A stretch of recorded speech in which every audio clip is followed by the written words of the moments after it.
নমস্কার বন্ধুরা, আমি টিটুস কিচেনে সবাইকে স্বাগত। আশা করি আজকের ভিডিওটা আপনাদের সবার খুব ভালো লাগবে। আজ আমি আপনাদের সাথে ছোট আলুর দম বা বাজারে এখন যে নতুন আলু পাওয়া যাচ্ছে সেই আলু দিয়ে একটা দমের রেসিপি শেয়ার করছি। আজকের ভিডিওটা যদি আপনাদের ভালো লাগে তাহলে একটা লাইক, শেয়ার ও চ্যানেলটি সাবস্ক্রাইব করে পাশে থাকা বেল আইকনটি প্রেস করে দিন। যখনই কোনো নতুন ভিডিও আপলোড করব তার ইনস্ট্যান্ট নোটিফিকেশান সবার আগে আপনার কাছে পৌঁছবে। আসুন তাহলে দেখে নেওয়া যাক আজকের রেসিপি। আজকে কিন্তু এই দমটা আপনারা রুটি, লুচি, পরোটা সবার সাথে কিন্তু খেতে পারেন। এখানে আমি 600 গ্রাম ছোট আলু নিয়েছি, সেটা একটা কুকারে একটা সিটি দিয়েছি, দিয়ে সেদ্ধ করে নিয়েছি, তারপরে ঠান্ডা করে খোসা ছাড়িয়ে রেখেছি। এবার এটাকে আমি রান্না করব। রান্না করতে কি লাগছে আমি আপনাদের সাথে সেটা শেয়ার করব। ওভেনে একটা কড়া বসিয়ে দিয়েছি, কড়াটা গরম হয়ে গেছে। এর ভেতরে আমি 2 টেবিল স্পুন সর্ষের তেল নিচ্ছি। এই রান্নাটা আমি আপনাদের সর্ষের তেলে করে দেখাচ্ছি। তেলটা গরম হওয়া অবধি অপেক্ষা করব।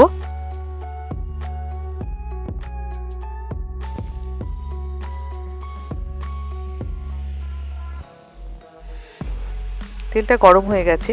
আগে আমি এই তেলের ভেতরেই আলুগুলো দিয়ে দিচ্ছি, খোসা ছাড়ানো সেদ্ধ আলুগুলো দিয়ে দিচ্ছি, দিয়ে একটু ভেজে নেব, তবে 2 থেকে 3 মিনিটের জন্য, খুব বেশি না। আর ফ্লেমটা এই সময় হাই থাকবে। এর ভেতরে আমি অল্প একটু নুন দিয়ে দিচ্ছি।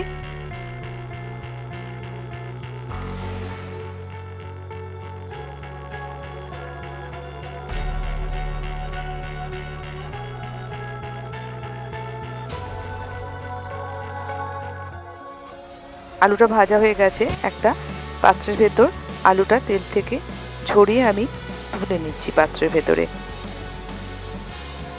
দেখুন আলুগুলো সব তুলে নিয়েছি। এবার ওই তেলের ভেতরেই আমি অল্প একটু গোটা জিরে, একটা শুকনো লঙ্কাকে ফাটিয়ে দিয়ে দিলাম যাতে তেল না ছিটকোয়। একটা তেজপাতা দিচ্ছি, আর দেব অল্প একটু কেশরি মেথি। ফোড়নটা একটুখানি নেড়েচেড়ে নেব 30 সেকেন্ডের জন্যে, সুন্দর গন্ধ বেরোবে সেই অবধি। আমার ইনস্টাগ্রাম আইডি স্টিটু, আপনারা ইনস্টাগ্রামে ফলো করতে পারেন।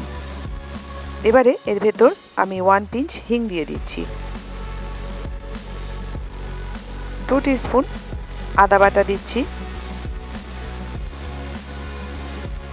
কাঁচা গন্ধটা যতক্ষণ না চলে যায় আদা থেকে ততক্ষণ কিন্তু এটাকে একটু কষিয়ে নিতে হবে।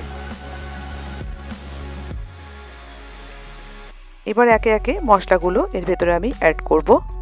প্রথমে দিচ্ছি হাফ টিস্পুন হলুদ গুঁড়ো, 1/4 টিস্পুন রেড চিলি পাউডার,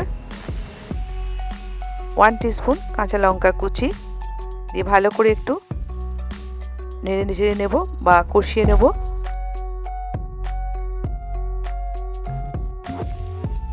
এবার এর ভেতর একটা বড় টমেটো চপ করে রেখেছিলাম আগে থেকে, সেটা দিয়ে দিচ্ছি। যতক্ষণ না নরম হচ্ছে টমেটোটা ততক্ষণ কিন্তু কষিয়ে নিতে হবে মশলার সাথে।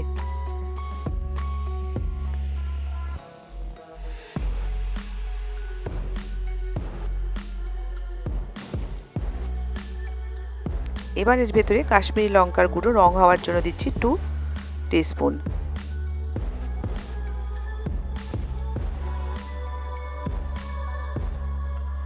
দেখুন টমেটোটা কিন্তু প্রায় নরম হয়ে এসেছে।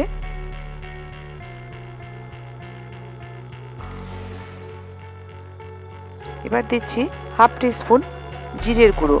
আমি এখানে ভাজা জিরের গুঁড়োটা ইউজ করেছি। 1/4 টিস্পুন ব্ল্যাক পেপার পাউডার বা গোলমরিচের গুঁড়ো দিয়ে দিলাম। ভালো করে মশলার সাথে কষিয়ে নিয়েছি। তেলটা কিন্তু ছেড়েই এসেছে। দেখুন সাইড দিয়ে হাফ টিস্পুন গরম মশলার গুঁড়ো দিলাম।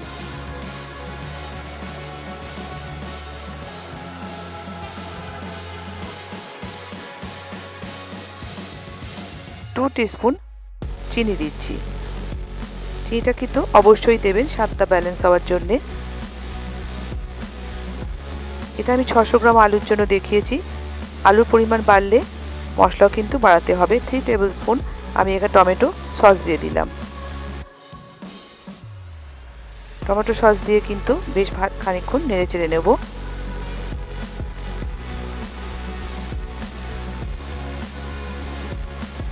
এরকমভাবে দম করলে কিন্তু রুটি লুচি সবার সাথে খেতে ভালো লাগে। স্বাদ অনুযায়ী নুন দিচ্ছি। নুনটা একটু খেয়াল রাখতে হবে যে আলুটা ভাজার সময় অল্প নুন কিন্তু আমি দিয়েছিলাম। অল্প একটু জল দিলাম। মশলাটাকে আগে আমি একটু ফুটিয়ে নেব। রংটা কত সুন্দর এসছে দেখুন।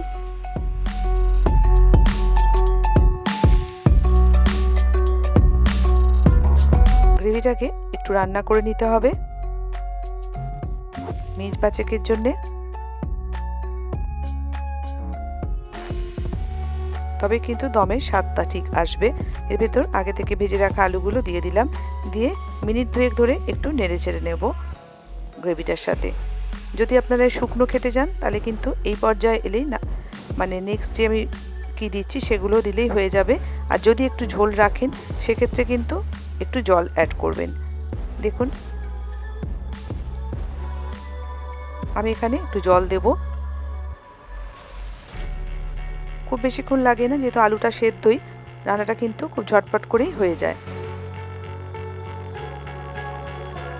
এই সময় চেক করে দেখে নিতে হবে সমস্ত নুন মিষ্টিটা ঠিকঠাক আছে কিনা, বা ঝালটা আমার ঠিকঠাকই আছে, আর কিছু দিতে হবে না। এবার এর ভেতর দিয়ে দেবো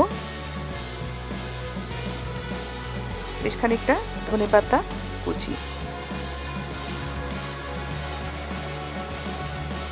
আর অল্প একটু 1 টিস্পুন মতো কসুরি মেথি হাতে এইভাবে ক্রাশ করে দিয়ে দিচ্ছি।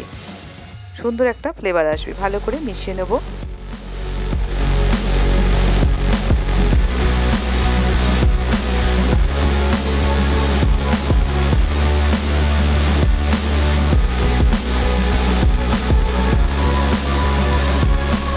দেখুন প্রায় হয়ে এসছে দমটা। এবার আমি ফ্লেমটা অফ করে দেবো, দিয়ে 20 মিনিটের জন্য রেস্টিং টাইম দেবো। তারপরে এটাকে আমি সার্ভ করব। দেখেই বুঝতে পারছেন কতটা সুন্দর হয়েছে, আর খেতে তো দারুণ হয়েছিল। ভিডিওটা দেখার জন্য ধন্যবাদ। নিচে কমেন্ট সেকশনে জানান আপনাদের আজকে রেসিপিটা কেমন লাগলো। ভালো লাগলে লাইক শেয়ার, চ্যানেল সাবস্ক্রাইব করে পাশে থাকা বেল আইকনটি প্রেস করে দেবেন। ভালো থাকবেন, সুস্থ থাকবেন।